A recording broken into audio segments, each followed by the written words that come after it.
Before this story destroys your family group chat tonight, smash that like button if you've ever been treated like the okayest in your own house. Drop a comment right now with the city or country you're watching from. I'm reading every single one. Hit subscribe and turn on the bell because in exactly 8 seconds you're going to hear how my stepmom unwrapped a $117,000 Lexus on Christmas morning while I got a $5 mug that broke my mom forever. You ready for the revenge? Let's go. Christmas morning, 2024.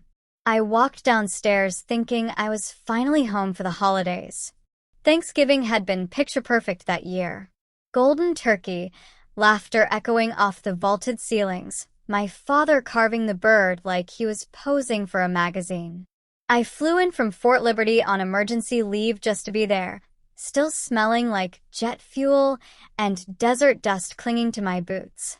Everyone hugged me like I was the returning hero until Christmas morning arrived. That's when the mask slipped. My stepmother, Vanessa, 34, blonde, and built like a country club trophy, squealed as Dad handed her the keys to a midnight black Lexus LX 600 parked in the driveway with a red bow bigger than my torso. $117,000 of gleaming metal. My gift sat on the coffee table, a $5 clearance mug that read, "World's Okayest Daughter." The price tag still dangled from the handle.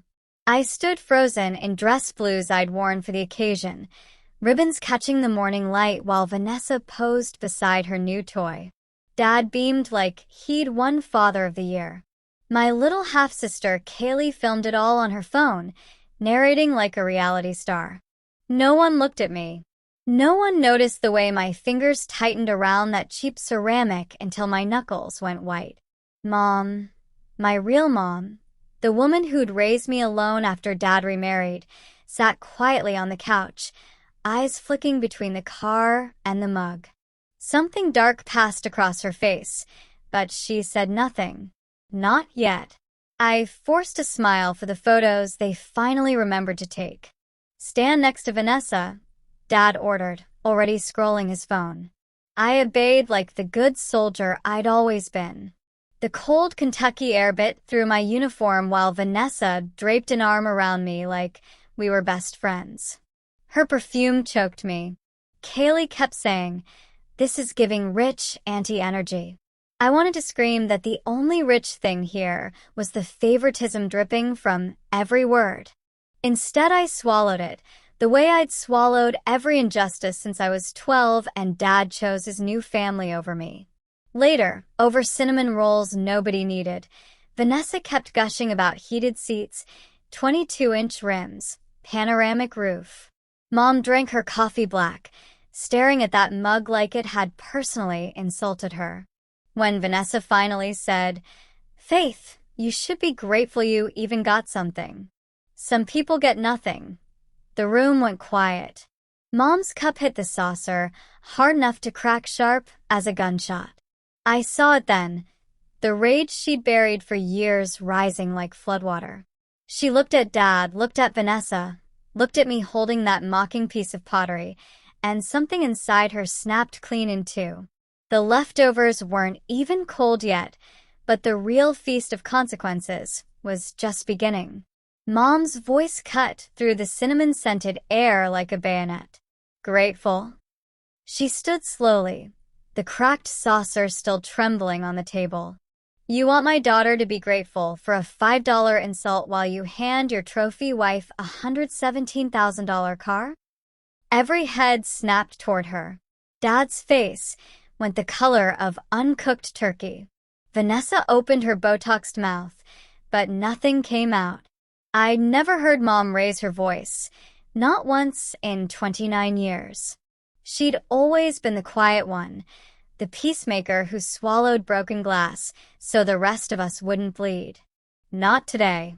Dad tried the old soothing tone he used on spooked horses. "Diana, it's Christmas. Let's not ruin the holiday." Mom laughed, sharp and ugly. "Ruin it? You ruined it the day you decided our daughter was disposable." She pointed at the Lexus through the window, bow still flapping in the wind. That car is worth more than every dime you ever sent for Faith's braces, her college, her first deployment care packages combined. The silence was so complete, I heard the grandfather clock tick like incoming mortar rounds. Vanessa clutched her new key fob like a shield. I felt the shift inside me, the same cold clarity that hits right before you kick in a door on a night raid. I set the mug down gently, deliberately. "Actually, Mom, it's fine," I said, voice steady as a sniper's breath. "I learned a long time ago what I'm worth to this family." Dad flinched like I'd slapped him. Vanessa rolled her eyes, already bored now that the spotlight was off her. Kaylee kept filming, whispering "this is insane" to her followers. Mom's eyes locked on mine, shining with tears and something fiercer, pride. That night, while they drank champagne in the living room and toasted Vanessa's early inheritance, Mom found me in the kitchen reheating leftovers nobody else wanted. She didn't speak at first, just wrapped her arms around me from behind like she did when I was small and nightmares woke me. "I'm sorry I stayed quiet so long," she whispered against my shoulder. "I thought if I kept the peace, you'd still have a father." Her voice cracked. I was wrong. I turned, hugged her back, felt her shaking. The war I'd fought overseas was nothing compared to the one starting right here over cold turkey and cranberry sauce. Mom didn't go back to the living room that night. She stayed in the kitchen with me, picking at cold turkey like it had personally betrayed her. We spoke low, the way soldiers do when the enemy might be listening. She told me things I'd never heard, how Dad threatened to stop child support if she ever made waves, how Vanessa bragged that I was the practice kid and Kaylee was the upgrade. Every word landed like shrapnel.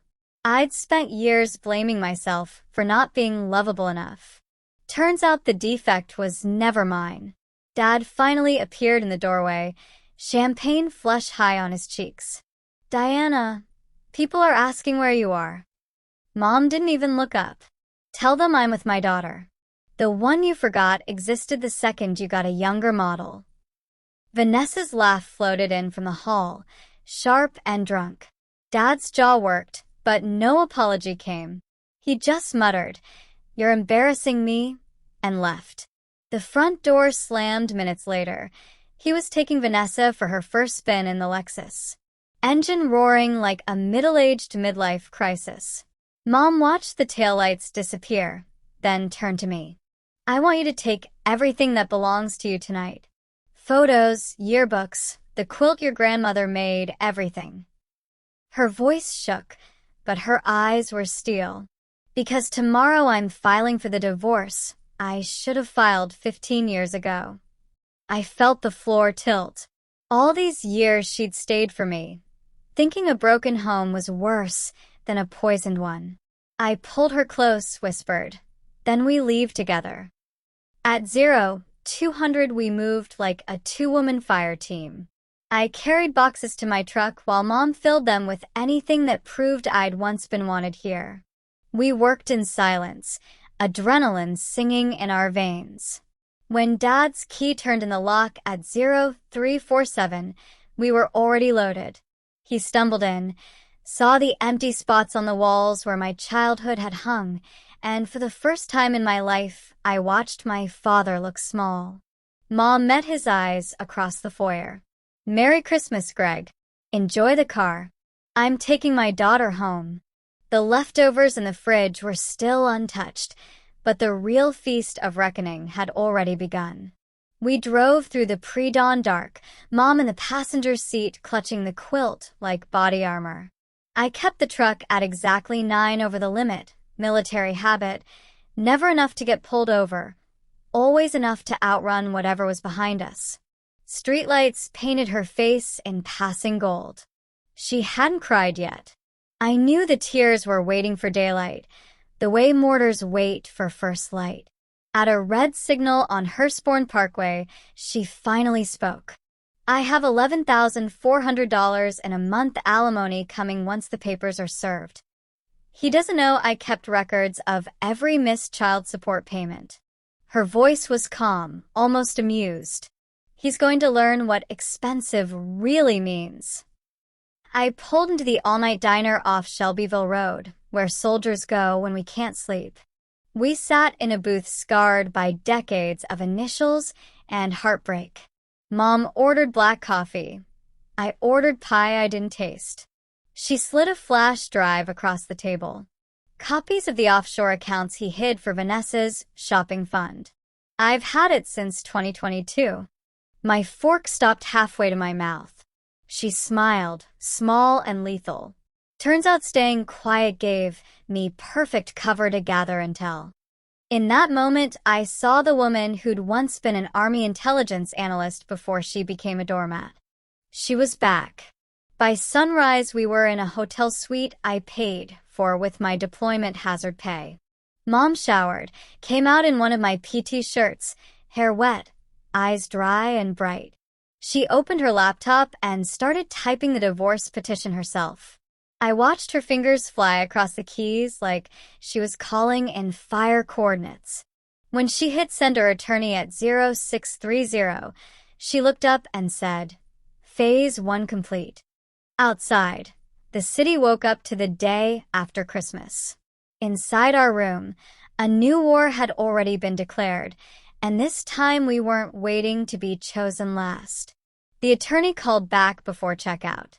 Dad's liquid assets were frozen by noon.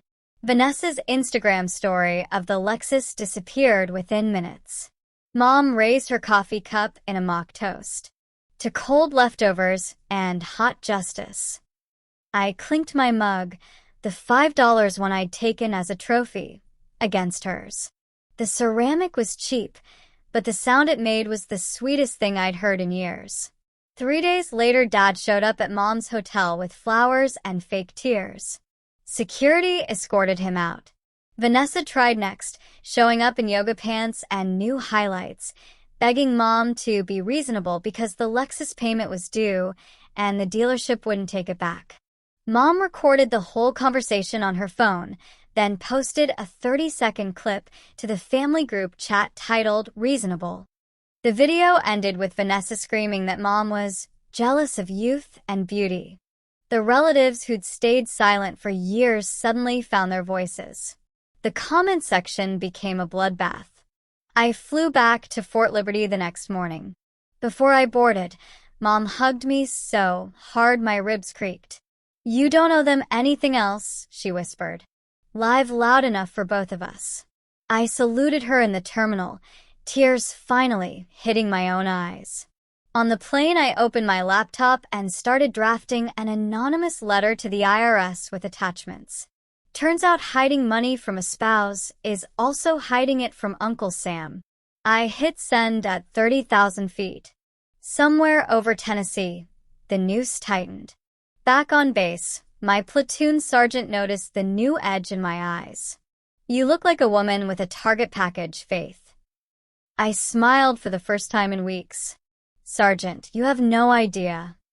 That night, I transferred every dime of my re-enlistment bonus into a trust my mother could never be forced to split. Then I started planning phase 2, making sure Vanessa's perfect little life unraveled thread by expensive thread.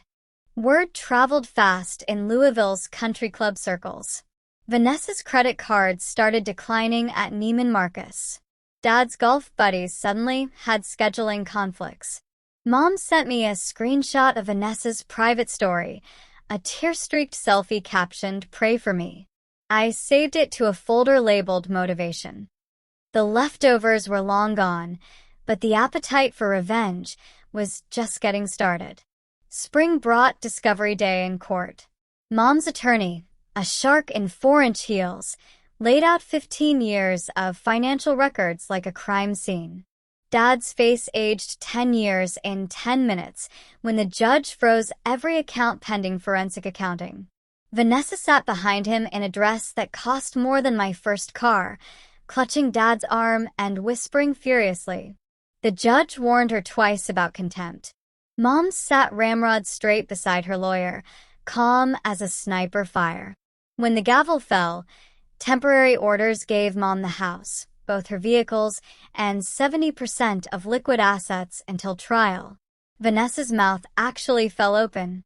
That night, Mom FaceTimed me from the master bedroom, Dad's former throne room.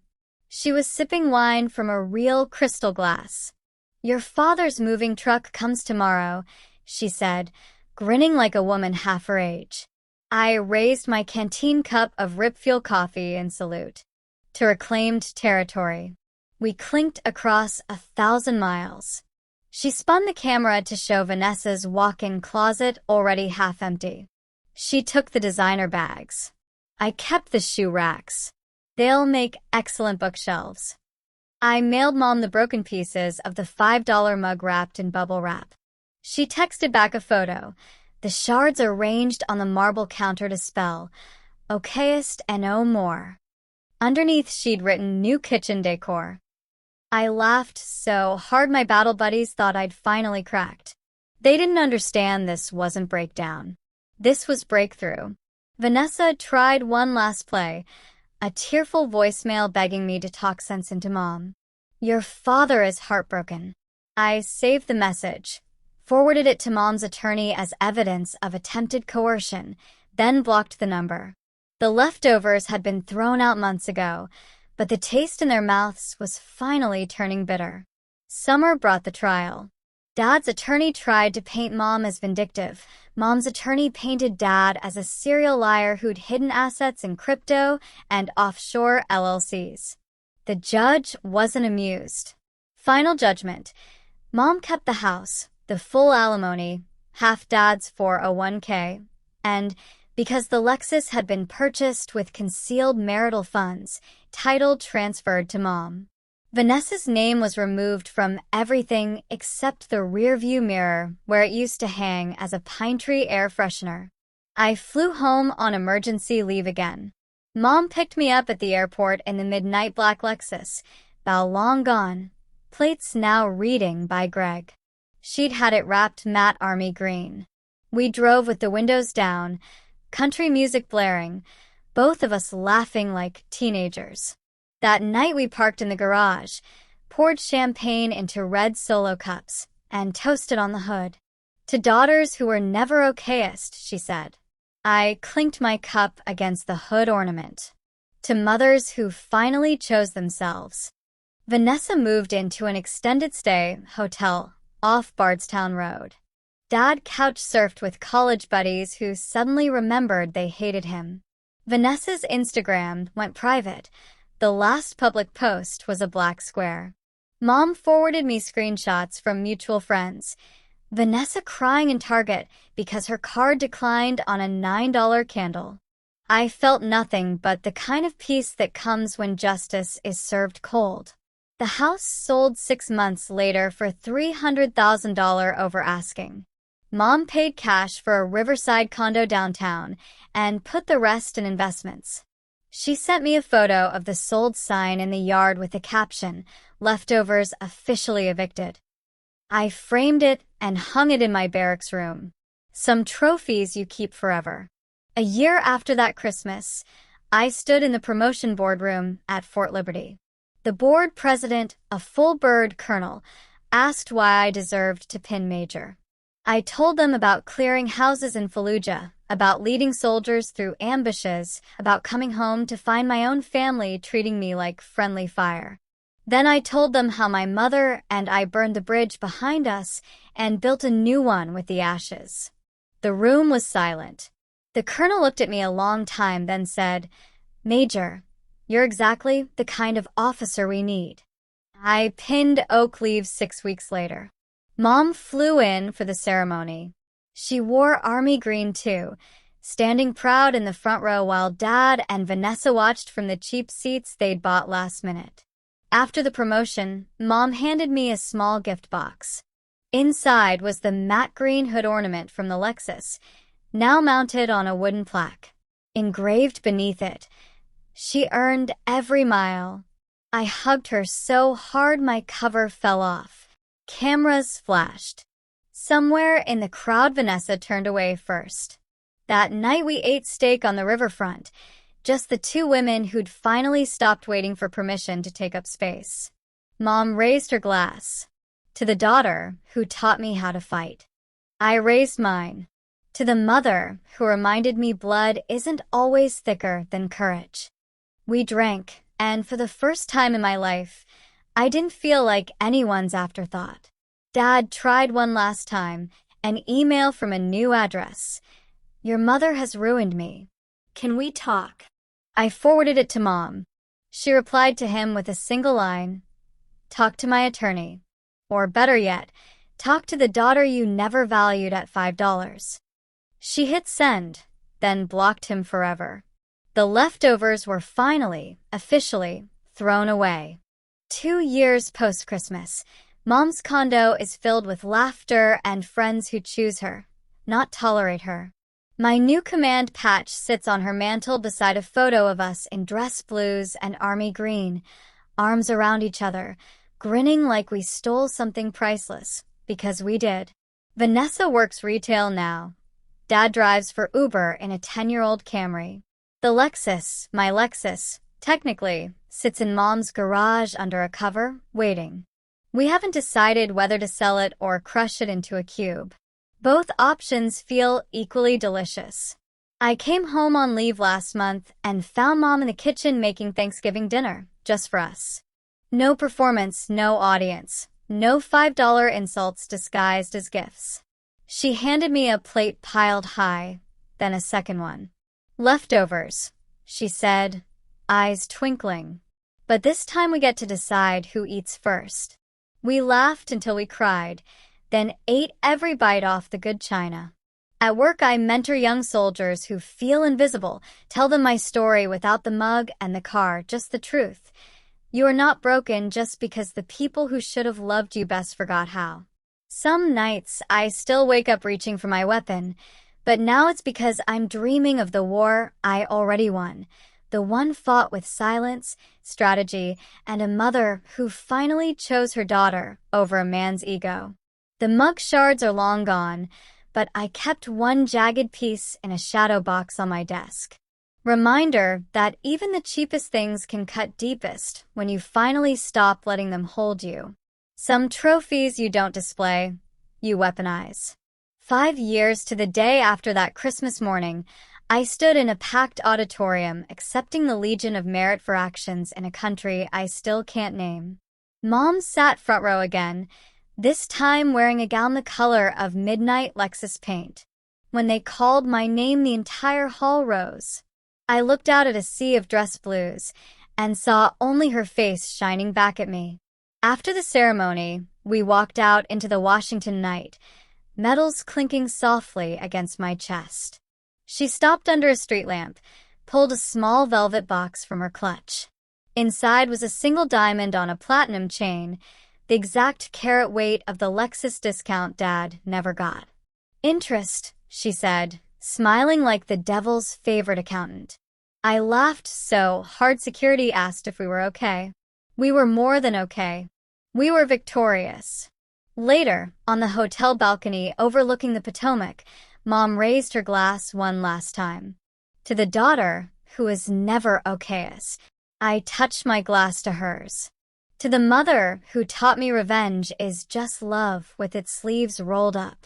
Below us, the city glittered like a million possible futures. None of them included apologies we never needed. Somewhere in Kentucky, a $5 mug lies shattered in a landfill and a $117,000 car sits crushed in a scrapyard. Up here, two women who chose each other drink champagne under the same sky that once watched us cry over leftovers. The feast is ours now, and we are finally, unapologetically full.